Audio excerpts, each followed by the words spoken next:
All right, everybody, we are back again for another episode of the Coach's Compass. Again, don't know what episode it is because we just continue to roll, bringing on cool guests from all around the world, from Europe, Brazil, India, America, Canada, all different places around the world, bringing on cool coaches. This is your boy, Coach Coop, your boy Jay, reporting live all the way over here from Europe. And again, always remember, hit that comment, like, subscribe button down below so we can continue to have this thing grow and bring on cooler coaches every time that we come on here. But again, we got another one of our European brothers, another guy from America that transitioned all the way over here to Europe to see what this side of life is like. So we got our boy Andre, Coach Andre himself, former professional football player throughout Europe, football coach here in Europe, now training athletes and helping athletes transform unhealthy behavior to their desired form. Also a hybrid coach, and again, also dropped his first ebook online, which you can find in his bio on his link tree. Coach, welcome and thank you for being here with us today. Yes, I appreciate it, man. I love the intro, man. I appreciate that. Thank you. Of course, dog. So again, we talk about coming from America all the way over here to Europe. Yeah. What was that transition like, and what got you? Actually, first, let's start off. How did you even end up going from America to Europe? Because I think that's a huge story that a lot of guys don't really fully understand unless you understand Euro players or you have some connection over here or you have some boys that are playing that kind of bring you over. What got you to come to Europe? Man, it was a blessing to be honest, and something I wanted to dive deeper into myself. But actually, the connection was through a friend, but also through God, and I explain why I say that. So I was working. My first job out of college was a youth mentor for a facility. I'm working there. I'm still training, playing with arena teams. I'm figuring out myself like this is actually not what I want. But also like the most daunting thing is I'm training and I'm pushing myself and I'm working a job, but I'm also in the streets. And so like what ended up happening is so like I'm in the streets. I'm trying to cover up myself, so I can go to the job and everything like that. And not only do one of my friends, he tell me, hey man, like you need to be playing ball. Like, I know that's what you want to do. Why waste your time, just working now? And also another friend told me, you're going to look back in 10 years and wish you would have, continued playing. And so in a long story short, my girlfriend invited me to church and just out the blue, bro, like just embarrassing. I walk into church, I'm sitting down, and the preacher, she just picked me out in front of like out of everybody there. She picked me out, and she said she told me, she said, hey, whatever you about to do, like God gonna show his hand, he gonna take his hand off of you to show you that he real. So you better just kind of listen.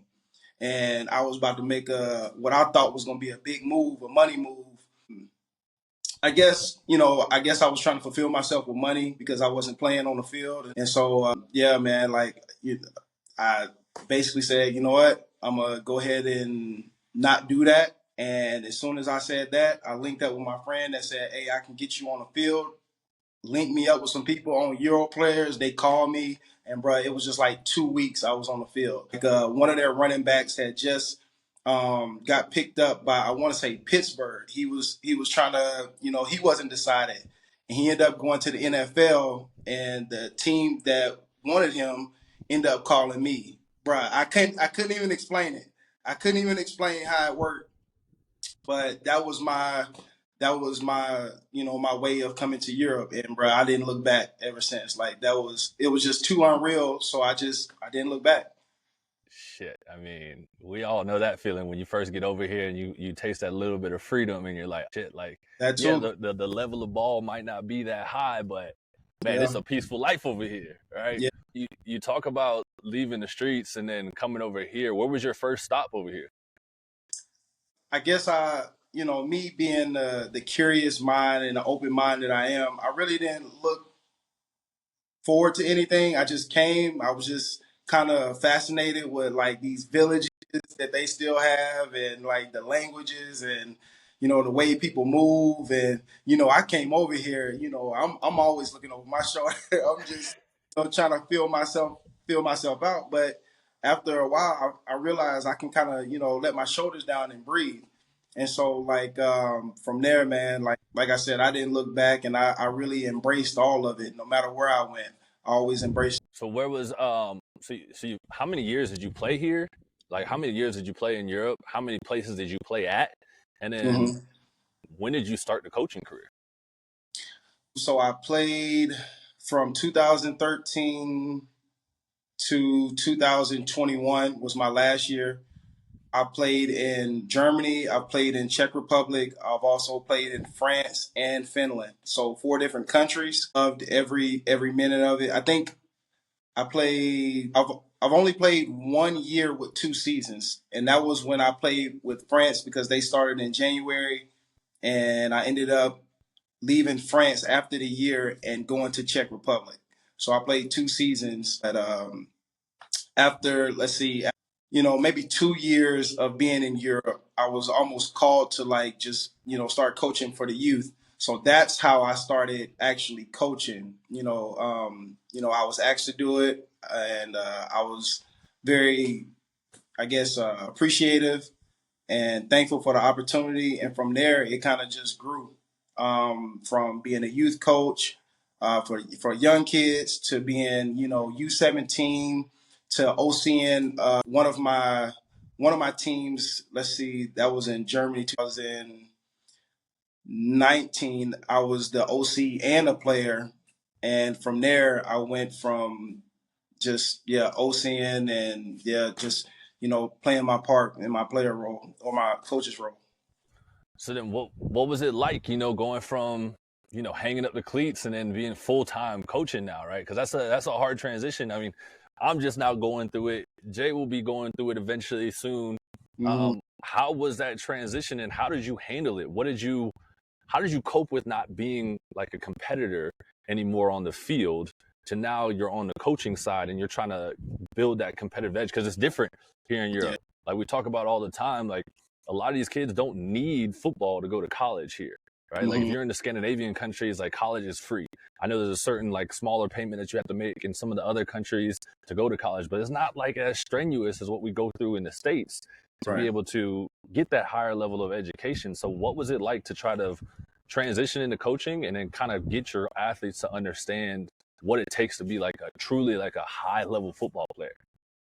Right. So my first year of, let's just say, men's coaching, it was easy because I was a player's coach. I could call the play. The guys could easily follow me.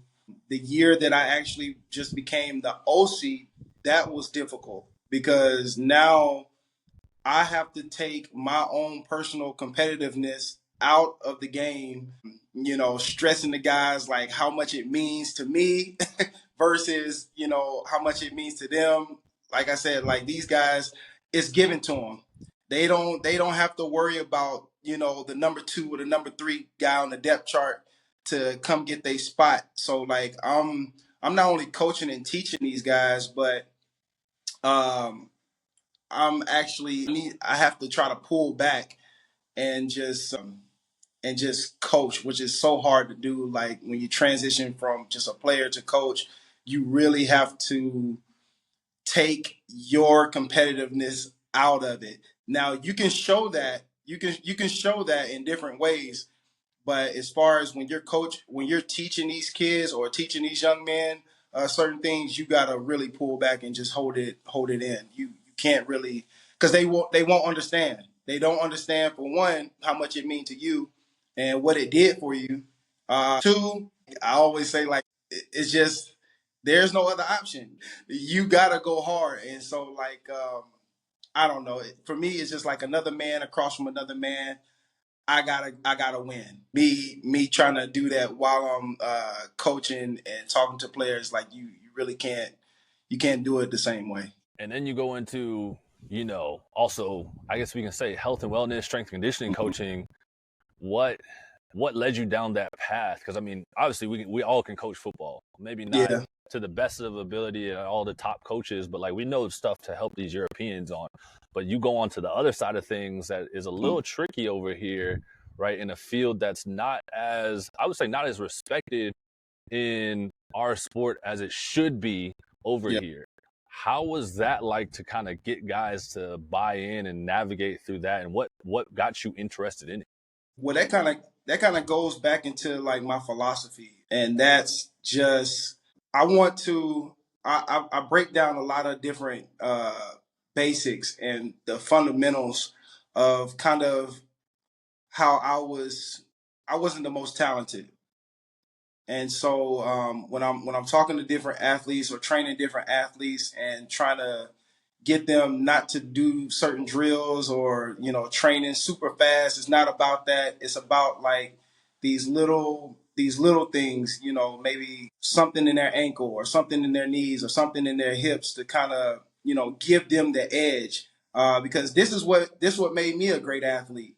And so like I'm sorry if I go off your question, but like this, my philosophy is based off of those fundamentals and how it helped me, and I know how it can help others as well if they just pay attention to those smaller details. How much of their game is going to take off versus them trying to do all these things that they see on the internet, trying to keep up,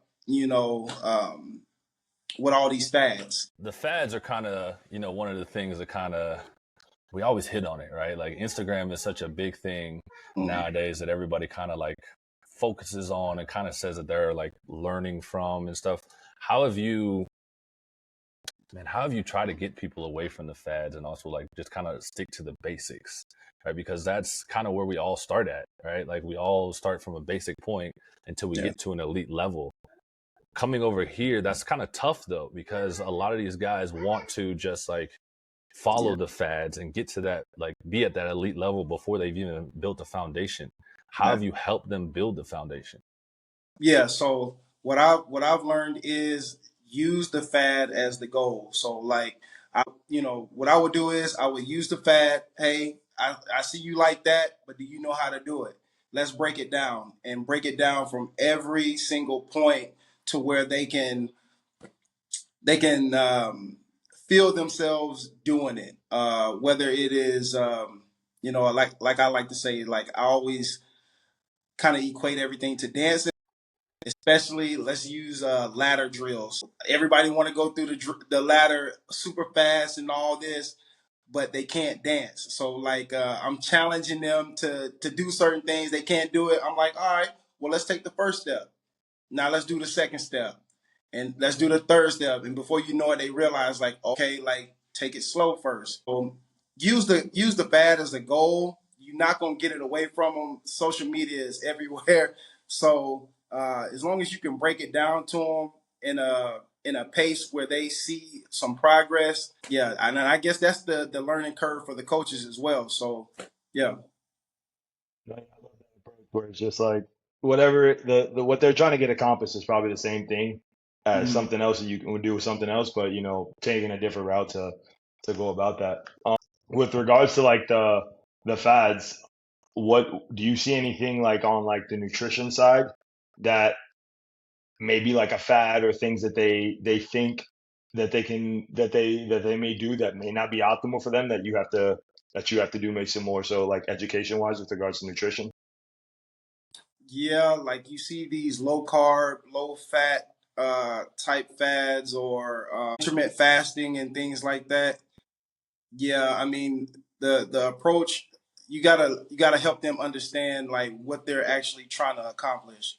And let's just say for low carb, like they don't really want to take out that many carbs, but maybe they need a they need a little bit more protein, or they need to look at carbs a different way, not just as like bread, but maybe, your carbs could be like your fruit, vegetables, and whole grains. And just break it down to them like, yeah, you want low carbs, but like what kind of carbs are you trying to actually take out or something like that. But yeah, just helping them break down what they're looking at and what they're trying to accomplish and get them to know what they need. So are you mostly online or in person with most of the stuff that you're doing? And also when you're doing this stuff online or in person, what are you like, not only just for the strength conditioning side and like learning the ladder and that stuff, but for the nutrition side, what are you using to like measure like your KPIs and whatnot to kind of show people their progress and show where they're trying to get to? So, like, ask me the question one more time. Yeah, no doubt. So, online, are you mostly online or in person? Now, when you're working with either your online or in person people, what are you using to kind of measure their progress and then showing them their trajectory of like where they're trying to get to, even from the strength conditioning side to the, and then also on the nutrition side? Because it's hard to balance out. I think the strength conditioning side is pretty simple, right? You can show somebody, all right, you started at this weight and now like you've gained this much muscle, so you're able to like lift this much now, right? But if we talk about like nutrition side, like some people's weight go up and down, and everybody likes to track like how much they've gained on the scale and everything. Is that kind of determining how healthy they are? What are you using to kind of show these people like you're becoming a healthier version of yourself? Because we talk about this unhealthy behaviors is also that unhealthy behavior and relationship with food. And like, again, like you said, like the relationship with like carbs, like where you're getting your carbs from and protein and all these different fads. So what are you using to kind of help guys track? Yeah, so I do use a few different apps, but for one, I'm doing mostly online right now, which is a little. The only reason why I would say it's a little difficult because I would rather be there, but I know like my time doesn't allow that. So like I'm dependent on certain apps. I'm dependent on them to um, certain things. I guess for nutrition wise, yeah, I'm using a lot of different apps. Is what I like is when I explain something to them after they've done a certain habit for a while. There's like a pyramid for for nutrition or like macros starting off and things like that. After after a while, maybe a couple weeks, hey, I've been hitting my macros. They kind of tell themselves almost what's the next step. So I don't have to so much go into deep detail about it. So I'm not sure if I'm answering your question, but like as far as like how I'm gauging it is just how they feel. Like okay, I've been hitting my macros.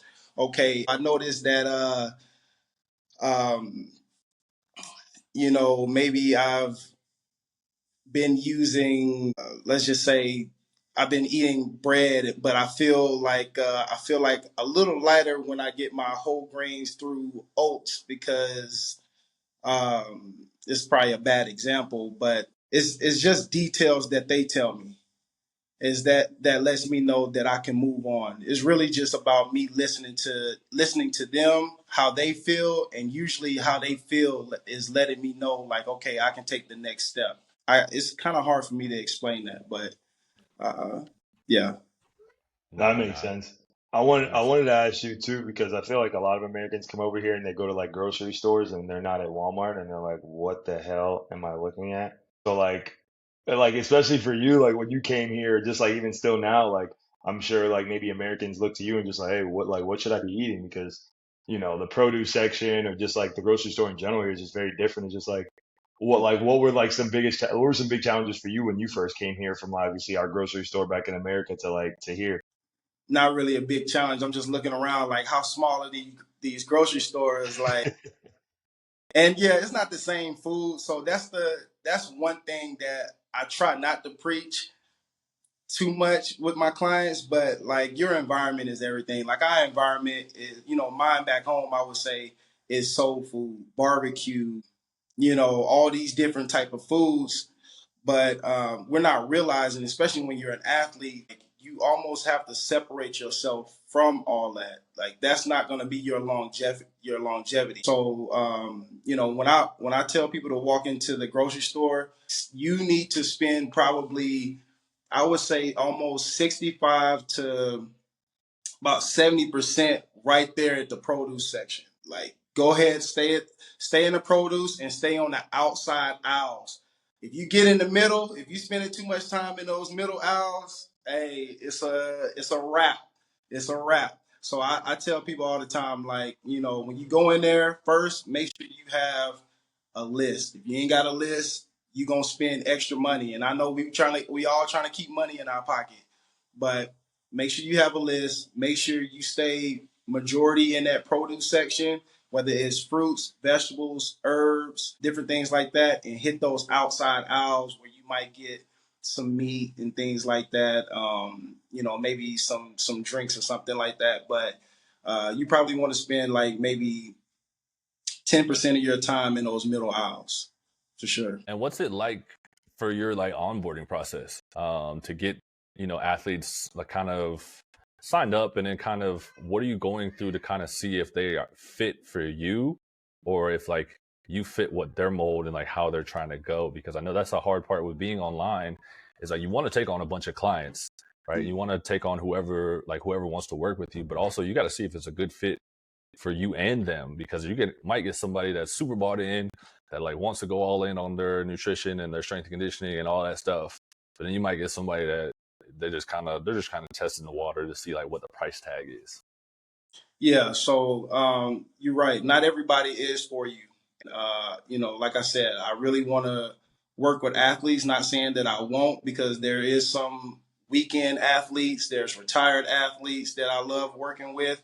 People who just do sport just for fun, like those. If you're motivated, if you know for sure, like I would say a gauge of like maybe 8 or above, that hey, you really want to get something done.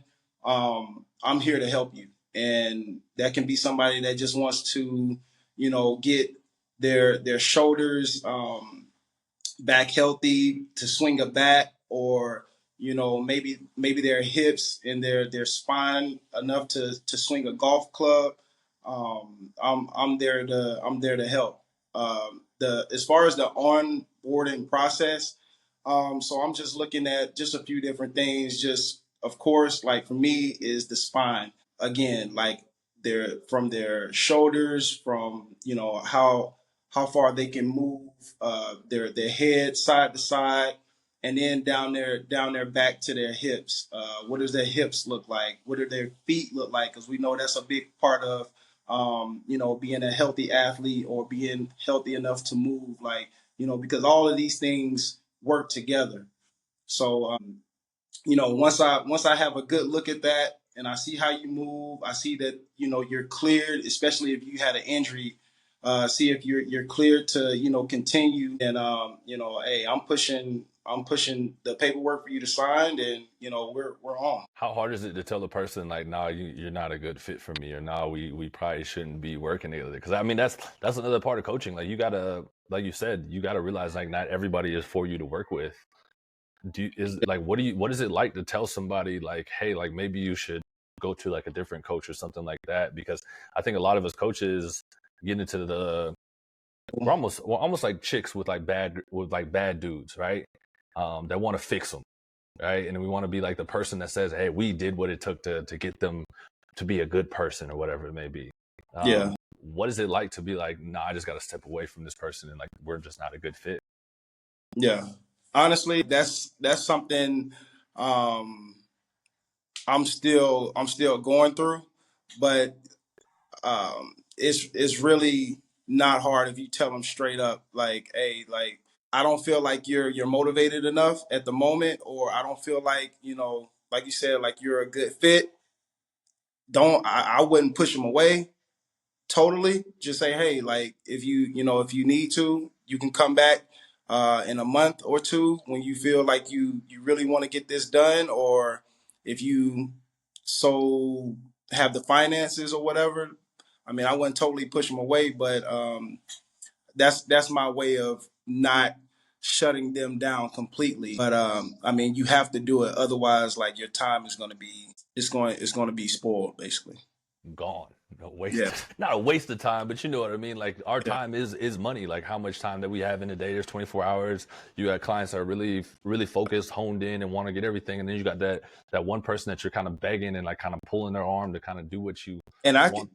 tell that too. I got like a group of athletes right now, and I would say most of everybody is motivated, but when you hop on and you get all this energy, and it's that one, like you just said, you get that one person, you like, I don't see no motion happening. Like what's going on? And then like, you know, you checking in is okay, but if you have to constantly check in and like push, like now you want me to do the work for you, like you know what I'm saying? And I ain't nobody mama or baby, but I understand that's my job as a coach, but I can't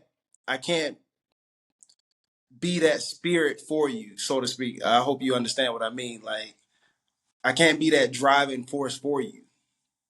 Nah, I can't. I can't be Right. more I can't be more motivated for your outcome than you are than yourself. Yeah. Like, you know what I mean, I'm gonna meet you where you're at, right? If you're like Yes. lacking and not as motivated, okay, cool. Like that's what you're gonna get from me too.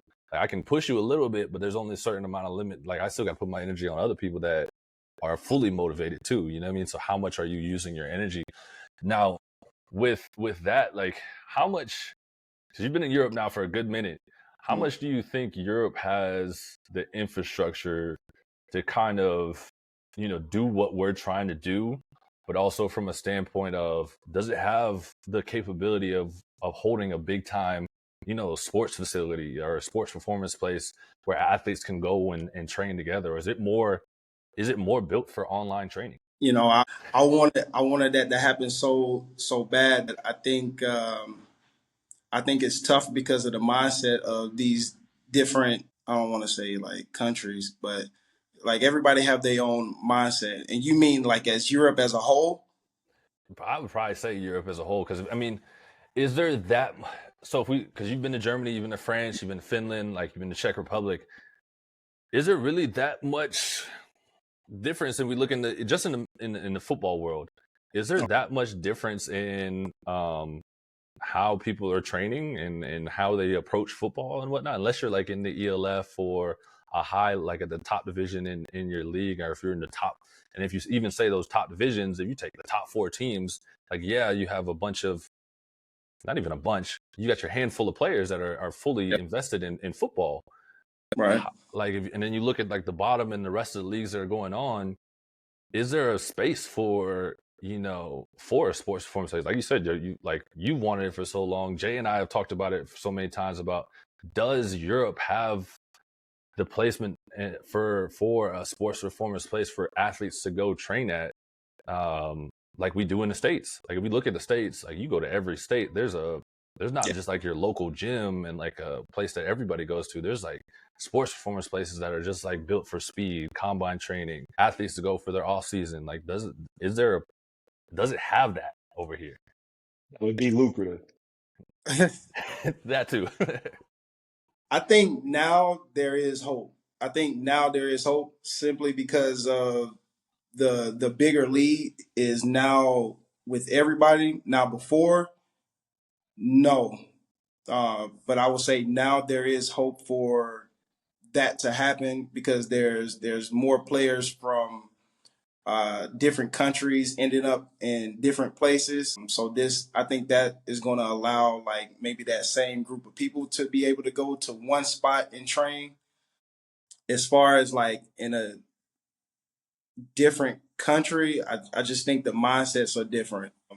And I'll say like here in Finland, it's like I don't even know how to explain it. Like there is no togetherness. Like there is no togetherness for them to do anything to get like to do something like that or to collab with somebody to do that. It's like a group of people, and then there's everybody else. And but I think if you have a certain group of people who's doing it, and I will say us, if we're doing it, I think that it can happen. Simply because of the background, the experience. I think more people will be drawn to do it. But as far as like, I'm thinking like for the country to open up or maybe a team to open up to do it, it's going to be difficult. I think it'll be very difficult. It'll have to be something that's done by um, just a group of people who really want to take charge to do it. I mean, Jay's in a special case where he's one of those guys that has a team that's kind of bought into the strength and conditioning, sports performance side of stuff, where they, have their own facility and stuff. But how do, if we talk about just us three right now, how would you what would be your plan to develop togetherness, right? Because we look across the board, like there's camps all over Europe, right? There's coaches all over Europe that are strength conditioning, nutrition coaches, all that stuff. How do we bring everybody together when everybody, because the end goal is all the same. Everybody wants to make everybody a better athlete. Everybody wants football to grow over here. How do we develop that togetherness to where we're all kind of trending the same way and able to all work together? That's a tough question. But for one, we all gotta have the same mindset, like to do it. We all have to sit down, conversate, understand who's has certain strengths, what our strengths are, how we can work together to do it, um, and not have such of a big ego. One person to another, like, hey, we all specialize in something, I'm pretty sure. How can you pull your resources and do this one thing for us rather than, hey, I just got my group of people and we gonna come only if certain this thing happened. Yeah, I think just taking the ego out of it, and pulling those resources and say, hey, this is our plan together. This is what our focus is together. We should be able to do that. So tell us a little more about the ebook. Like what brought about like wanting to start an ebook? How Mhm. was the development of an ebook? And what Mhm. is the ebook all about? All right, so it's just five different techniques you can use to kind of help you, techniques, tips that you can use to kind of help you live a healthier life. It's kind of hard telling athletes that because athletes just feel more like they just want to get into shape and they're not so much on the health side of things. They're just more of getting in shape. And so, like I really enjoy, telling them how much, man, like real quick, like I think in 2017, I went from just trying to get into shape to actually trying to live healthy, and I had one of the best years I ever had on the field just by incorporating more greens, by doing more breath work, by just doing all these little things that we really don't get told too much because we all just trying to look good and perform good. But the book is really trying to get you or introduce you into these things so that you can be that phenomenal athlete. And like I said, that's what like my philosophy is all about. Me being able to dive into these things, or you can say dive, you can say tiptoe around these things in health, and how much it did for me and how it like shot my potential or my maximized my potential. Like that's what I want for all these different athletes. And so that's what I'm trying to do. Just introduce more and more until people see like, dang, this worked, or this really helped out, or this got my body fat down, or this strengthened up my hips or my back. Especially like I'm big on the spine, man. Like if you can loosen up your spine as an athlete, bruh, like your speed, your power, your flexibility, it like it's unreal. But so that's what I really want to do. I just want to introduce, and that's what the ebook is about, is just introducing those little small tips so that athletes can see the best of themselves before. I don't think it's too late because I think the potential of an athlete, I think the age has risen and is going to continue to rise. But they want to do it at a time where they can really shine with their friends, their teammates, and things like that. How long is the ebook? And for an athlete like myself, I'm a picture book guy. Does it have pictures in there and stuff? Actually, no, I don't think it have any. It's short though. Hey, it's short. You can read it. You'll get the gist. It might be like a few pictures to kind of show some things off, but nah, it's not. It's not that visual, which is crazy because I'm a visual guy too. Somebody down to give me a book, man, I might get to the first page and it's gonna be like another 2 days later before I get to the second page because my attention span just don't be there. I don't know why. Just like you said, I'm a visual guy too. So like some of the stuff in there, I don't know how in depth you go. Probably pretty good in depth with it. Some of the things I know probably For myself, I probably ask somebody like you, hey, like, what do you mean on this part for like you're talking about like loosening up your spine or like being more flexible in the spine? Like, how would I go about doing that? And can you show me? Which I guess at least is great that it doesn't have pictures because then it leads to people asking you more questions to be able to get a better understanding of it, and that just builds up, that the leads and getting more clientele in the door too. But with all of that, who are you learning all this stuff from, and what coaches are you kind of in the industry looking up to? For me, I just like to, man, I look at a lot of different people.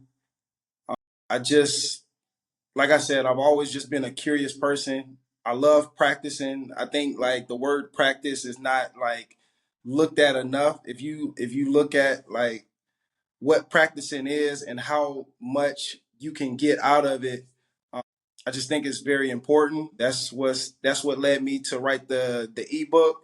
I'm just practicing writing books, even though it's something short and small, but it's helping me, prepare something bigger for athletes. But like who I'm looking at, it's a lot of different people, and I just take bits and pieces from what people say, and I study it, and I apply it, which I think is the most important part. Now, I saw something you posted on your Instagram recently. One thing I saw was the fridge. I ain't showing you my fridge because I ain't at home yet. All right. But the second thing was lunch being should be the biggest meal. Now, why do you believe that should be the biggest meal, and pretty much just why? Yeah, for one, lunch is you're probably the most active around lunch. So like, let's just say you're a person who don't eat breakfast, or you're fasting, and that's where your one meal is coming from. You're just moving throughout the day. So like, if you ate a small breakfast and maybe you ate a big lunch, maybe you went to an all you can eat buffet. There was a little movement, I'm sure, before that, and then you're going to be moving after that. You can almost kind of cheat with your lunch meal. Not too much, but you can cheat, and it won't punish you too bad. As far as dinner, the dinner meals, now that's where most people can, you'll fall behind because it's usually late at night. A lot of people, they eat, go to sleep. There's no more movement. So um, if there's no more movement, there's just food sitting in your stomach. That's just calories stacking up. That's sugar stacking up. And so that's why I said lunch should be your biggest meal, is because you can almost get away with um, whatever you eat. You can kind of get away with that with all the movement you're going to have after that. No, that makes a lot of sense. I never even thought about it like that. But yeah, all the movement leading up to lunch and all the movement probably following lunch, and then Yeah. obviously some people with dinner, like you probably don't sleep as well if you have a heavy dinner. Yeah, no, I never. Cause I'm a breakfast person, so I like to get up and get my big meal, and then I hit the gym, and then after that, like it's not so much of a huge meal at lunch, but it makes complete sense. If you look at let's say 16, 17-year-old Andre, right? And you look at yourself now, what would be your best advice you give to 16, 17-year-old Andre now? Man, find for one, I tell them, relax, listen, like go find that mentor, go find that person that's going, I would say, find a better role model. That's what I would say. Find a better role model, and just be. I was super active, man, and I was all over the place. But I would just tell myself to relax, find that role model, and just pay attention. Pay attention to the people around you and your environment a little bit more, and you'll be all right. To There it is. piggyback off that question, what challenges are you facing now in your life in coaching and I guess the performance world? The biggest challenges that I'm having now as a coach, I guess, because I'm trying a lot of different things. Of course, I have my philosophy how I do things, but I think the biggest challenge is just, I guess, knowing what's almost just right for everyone, and you're not gonna be perfect in that. Just kind of getting used to certain body types, certain personalities, and putting those things together for whatever athlete that may be. That's what's up. So before we get out of here, we got a 90-second round, bro. It's one word answers. It's 10 questions. It's all across the board, bro. Are you Don't ready do for it. Do it. it? Hey, we gonna have to blank something out. Nah, you'll be good, bro. You got it. You ready All right. for it? Yeah, let's do it. All right, here we go. 90 seconds on the clock. Favorite post-workout snack? Walnuts and dates. Dream vacation spot? Italy. Best athlete you've ever trained? Maurice Wright. Pizza or burger? Burger. Do you prefer off-season or in-season training? Off season. Your favorite exercise? Push press. Dream car? McLaren. Which do you prefer, a good sprint session or a heavy lift session? Still there. Did you hear me? What'd you say? Good sprint session or a heavy lift session? Sprint session. What is your number one flaw as a coach? But it said no flaws. My number one flaw is I guess pride. Would you rather be in an octagon with a gorilla, tiger, or a bear? A bear. And that is it, bro. We appreciate you, Andre. Thank you for coming on today, bro. Thank you for your time, and a lot of info dropped here today. Again, guys, remember, he's got an ebook that he just dropped, giving you some tips, right? You can go ahead and check out on his Instagram bio. Right? And again, if you want to work with Coach Andre, he has an onboarding process. Just reach out to him, and you can get to know all about that. But again, thank you so much for your time today, bro. Much appreciated. Thank y'all. And we're out.